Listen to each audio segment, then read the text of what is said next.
Rebuilding a Rustproof Land Rover, Part 19. The new grille and headlight covers were fitted in place. I bought a pair of new doors as the old ones were in very bad condition. I did consider leaving them in the shiny black finish, but changed my mind and I think they do look better in green. After rubbing down the original paintwork as a key for the new paint, I painted the inside of the doors using satin black paint. This clip was taken from the previous episode. The Land Rover is sat in my drive and the paint on the front has been newly applied and is drying in the sun. The next day was a milestone in this rebuild. I picked up the bumper and the bull bar from the powder coaters and bolted them back together. And then I got the delivery that I'd been waiting for, the front grille and the headlight covers. I fitted these immediately with the help of my friend Gerald. Fitting the front grille, which is nice and shiny, was a pleasure to do, because the original one was well past its best. One thing puzzled me though. The fitting around the headlights is designed to take 4 screws, but these particular headlight surrounds only had 2 fixing holes for the screws. Using one of the original panels as a guide, I drilled a couple of extra holes in each one and screwed them in place using stainless steel screws as usual. Time for another flashback to the 10th of February 2025. This is what the front of the Land Rover looked like when I bought it. The best way to describe this was horrific. But now on Thursday the 15th of May 2025 it looks like this. To do this job in the short time scale I didn't rush it, I just got up earlier and worked into the evening. I even managed to continue my normal steam engine videos and just allocated certain times to work on the Land Rover. It took quite a lot of effort.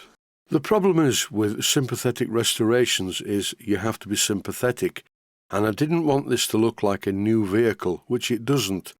It looks like it was built in 1971 and very well looked after, which of course is not true. Here are the doors sat in the garage. Fitting the door locks was definitely a 2-man job. This was done with the help of my good friend Gerald. To make it work, I had to remove the locking mechanism to get to the hole for the 4th nut and bolt. It looks like some sort of polyurethane substance has been applied to stop the steel to aluminium contact. You can see how it's run down the middle of the door. No matter, a bit of wet or dry sandpaper should clean this off. Fitting the doors was easy. I did this by myself, and the first thing to fit is the part that stops the door from opening too wide. There is a cover that fits at the other end. You can see 2 of the mounting holes. And this cover serves no purpose mechanically, except it does stop you from lacerating your hand on the sharp edges. This part sat on the floor is the vent, which is the inlet to the heater system. In this clip I just repainted it and it's sat there drying once again in the sun. I still need to do a little bit more work on the bonnet. The centre section is still a bit damaged. But really, it is an old Land Rover after all, so I'm not getting carried away. I refitted these things. They're really a safety feature. They hold the bonnet in place as well as the main central catch. And now yet another flashback. You can see the bonnet with these special fittings just as the Land Rover arrived on the back of a recovery truck. This is it before I painted the doors. As you can see, they look okay, but really they will look better when they're green.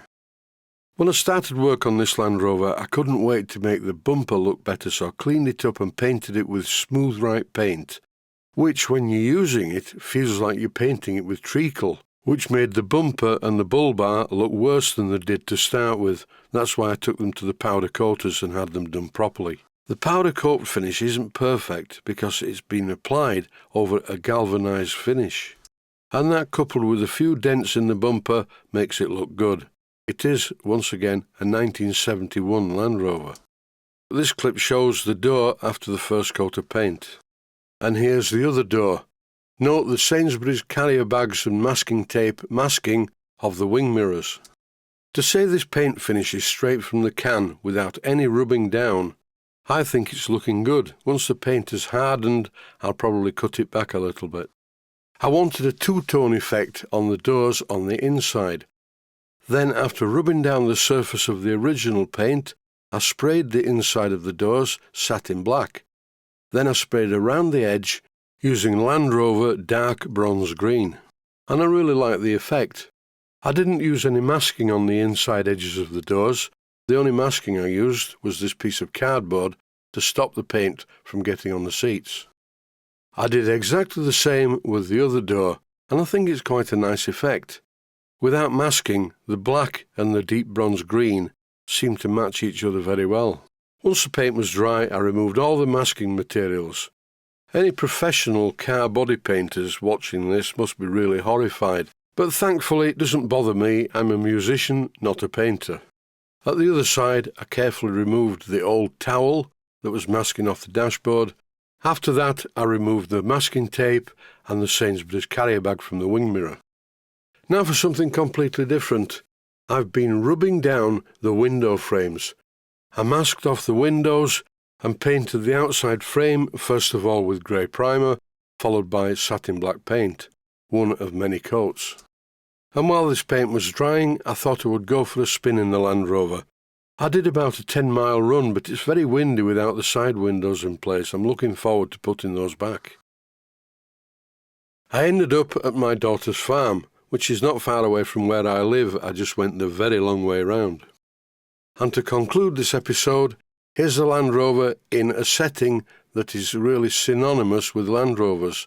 They were built for the farming industry, of course, after World War II, although those were Series 1s.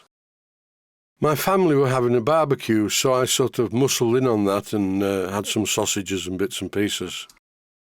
I can't really say any more. I didn't have much to drink because I had to drive this home, but the barbecue was very pleasant.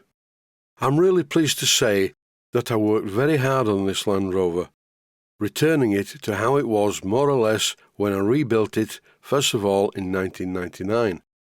The last part of the job will be to take everything out of the rear part of the Land Rover and paint the inside. I think I will fit an aluminium checker plate floor because the original floor is definitely past its best. That's it for this episode. Stay safe, stay healthy. Thanks for watching, and I hope you found it useful. Please take the time to visit my Mainsteam Models website and click on the section of the website that says Video Playlists. And by doing that, you can find other videos that you may like to watch.